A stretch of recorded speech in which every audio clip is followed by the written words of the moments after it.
जो 2-2.5 साल तक हमारे लोगों के पास अधिकार नहीं थे, वो अधिकार बहाल किए गए।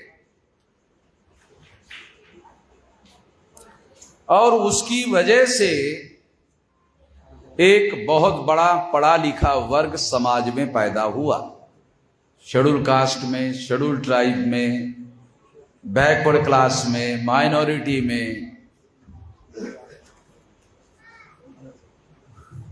ये जो पढ़े लिखे लोग निर्माण हुए, बड़ी संख्या में सारे देश भर में निर्माण हुए। लगभग 2 करोड़ नौकरियां है।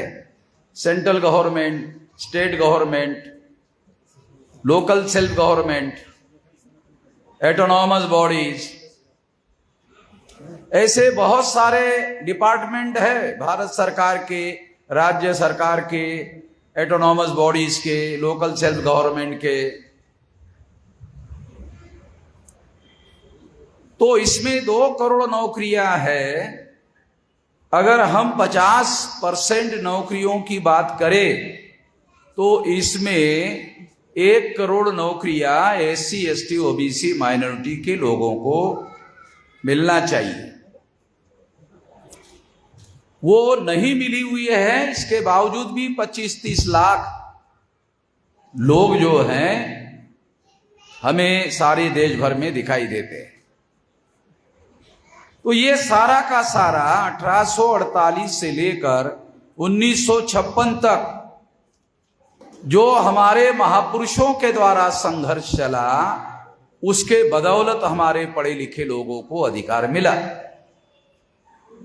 इसलिए जिन लोगों को, जिन पढ़े लिखे लोगों को यह अधिकार मिला, उन लोगों की जिम्मेदारी बनती है कि वो लोग जिन महापुरुषों की बदौलत अच्छा जीवन जी रहे हैं, मान सम्मान का जीवन जी रहे हैं, ये उन लोगों की जिम्मेदारी बनती है कि वो अपने पीछे रहे हुए जो समाज है, गांव देहात में रहे हुए समाज के जो लोग हैं, उनको उसी तरह का मान सम्मान का जीवन जीने के लिए उपलब्ध कराने का संघर्ष करे।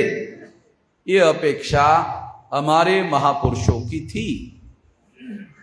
बाबा साहब आम्बेडकर की भी पढ़े लिखे लोगों से यह अपेक्षा थी कि जो पढ़ा लिखा वर्ग उनके आंदोलन के बदौलत निर्माण हुआ, उन लोगों से यह उम्मीद थी उनकी कि वो पढ़ा लिखा वर्ग हमारा जो आंदोलन है, इस आंदोलन को आगे बढ़ाने का काम करे।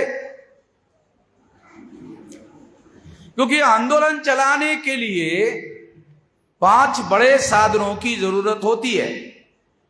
बुद्धि सबसे ज्यादा जरूरी चीज है, बुद्धि। क्योंकि बुद्धि के बल पर फैसले लिए जाते हैं। जिन लोगों को फैसले, सही फैसले लेना आता है, वही लोग नेतृत्व कर सकते हैं, वही लोग आंदोलन को आगे बढ़ा सकते हैं। तो पहले नंबर का साधन है बुद्धि, दूसरे नंबर का साधन है पैसा। कुछ लोगों को यह बात समझ में नहीं आएगी। कुछ लोग ऐसा सोचते होंगे कि नहीं, पैसा पहले नंबर का साधन होना चाहिए। पहले नंबर का साधन पैसा नहीं है, पहले नंबर का साधन बुद्धि है। अगर बुद्धि हमारे पास है तो हम नेतृत्व करने लायक बन सकते हैं। यदि हम नेतृत्व करने लायक बन सकते हैं तो आंदोलन के लिए पैसा खड़ा करने लायक बन सकते हैं। जो बुद्धिजीवी आदमी है, जो नौकरी करने वाला आदमी है, अगर वो संगठन में आ गया, संगठित क्षेत्र में आ गया, तो वो अपने घर में खूंटी को कपड़े टांग कर तो नहीं आएगा, कपड़े पहन कर आएगा। तो कपड़े में पैकेट भी होगा, पैकेट पे पैसा भी होगा, तो पैसा भी आएगा।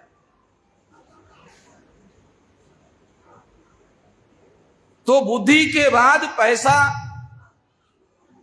ये दूसरा महत्वपूर्ण साधन है जो पढ़े लिखे बुद्धिजीवी लोगों के पास होता है।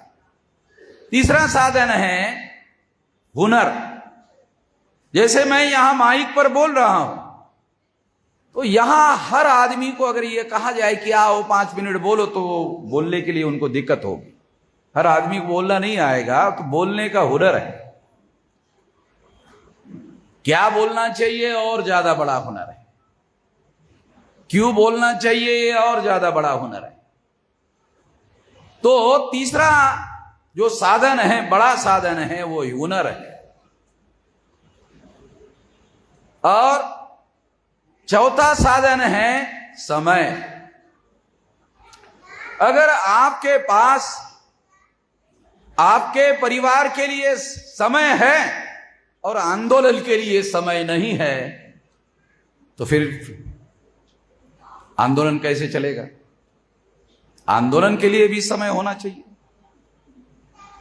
केवल आदमी अपने परिवार में ही सारा का सारा समय लगा दे, आंदोलन और संगठन खड़ा करने का काम ना करे, और उसके परिवार पर कोई संकट आ जाए, अत्याचार हो जाए, तो उसकी मदद करने के लिए संगठन कहां है?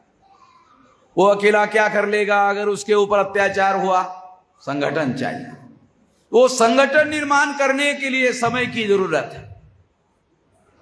ये चौथा साधन हो गया। पांचवा साधन है श्रम, मेहनत, परिश्रम। अगर हमारा बच्चा बीमार हो गया तो हम कभी ऐसा कहते, बाजू वाला जो हमारा जो नेबर है उसको हम कहते कि भाई साहब ये मेरा बेटा बीमार हो गया है, उसको जरा हॉस्पिटल में ले जाओ। तो वो बोलेगा, अरे तूने बच्चा पैदा किया, तू इतना भी समय तेरे पास नहीं है, या इतनी भी मेहनत नहीं करना चाहता कि तू अपने बच्चों को हॉस्पिटल में ले जाए। तो अपना काम है, अपना मकसद है, तो उसको पूरा करने के लिए हमें ही मेहनत करनी होगी, हमें ही परिश्रम करना होगा। कोई दूसरा हमारा काम करने वाला नहीं है, हमें करना होगा। तो ये 5 बड़े साधन हैं। ये पांचों के पांचों साधन पढ़े लिखे बुद्धिजीवी वर्ग के पास उपलब्ध है। जो पढ़ा लिखा बुद्धिजीवी वर्ग है उसके पास ये पांचों के पांचों साधन है। उसके पास बुद्धि है, उसके पास पैसा है, उसके पास हुनर है, उसके पास समय है, उसके पास अगर मेहनत करना चाहे अपने मकसद के लिए तो मेहनत कर सकता है। तो ये पांचों साधन उसके पास है। इसलिए बाबा साहब आम्बेडकर ये अपेक्षा करते थे कि ये पढ़ा लिखा बुद्धिजीवी जो वर्ग है वो इस आंदोलन को आगे बढ़ाने का काम करे। जब उन्होंने देखा कि ये केवल अपने बाल बच्चे और बीवी के बीच में ही, अपने परिवार में ही लगा हुआ है और अपने आंदोलन को आगे बढ़ाने का काम नहीं कर रहा है, इस वजह से दुखी होकर बाबा साहब आम्बेडकर को ऐसा कहना पड़ा कि मुझे पढ़े लिखे लोगों ने धोखा दिया। ये बात है। तो इसका उपाय क्या है? इसका उपाय है पढ़े लिखे बुद्धिजीवी वर्ग के लोगों को जो अपेक्षा बाबा साहब आम्बेडकर की थी कि वो आंदोलन के लिए बुद्धि, पैसा, हुनर, समय, श्रम दे, ये देने का काम करे। ये उपाय, अगर ये काम वो करना शुरू कर दे तो फिर ये माना जा सकता है कि वो बाबा साहब आम्बेडकर को अपेक्षित कार्य कर रहा है।